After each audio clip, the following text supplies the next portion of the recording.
Yeah, Val Longa, that's me. Fill it out while you wait. What? Fill it out while you wait. Oh, yeah. It's a fucking Yeah, it was just that one reflection Was good friends with Brian Curry, one of the co-writers, for years. He was an actor who was in a couple of our movies, and he had small roles. I ran into him somewhere, and I said, "What's going on?" I said, "I'm writing a screenplay." And I said, "What is it?" He said, it's a story based on my friend's father. It's a story about a black concert pianist named Don Shirley, who lived above Carnegie Hall. In 1962, his record company sent him on a tour of the South, and he was understandably nervous, so he went down to Copacabana, hired the toughest bouncer in New York City, a guy named Tony Lip, 7th grade education, Italian kid, and they hit the road together. I was like, a home run. I said, that's an amazing story. In the world. We had a lot of material to go with.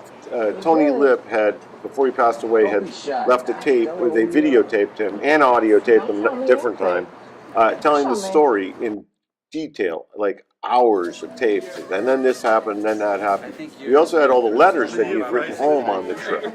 So we went through the letters, and we went through the tapes, and we listened to the story, and then we told it the best way we could. It's called Green Book because of the Negro Motorist Green Book, which was used from 1936 to 1964 by black Americans when they traveled. It was something they could pick up only at Esso gas stations, by the way. Esso was the only gas station that welcomed black travelers. The others, they didn't want you to stop there. But Esso welcomed them, and they had the Negro Motorist Green Book, which told them it was not published by Esso, but it was sold there. It was written by a man named Mr. Green, who had once traveled through the South, a black man, and had a hard time finding places to eat, sleep, get a haircut. So he wrote a book, and it published all the places across the country where black travelers could eat, sleep, go to a hardware store. It made it safe for them.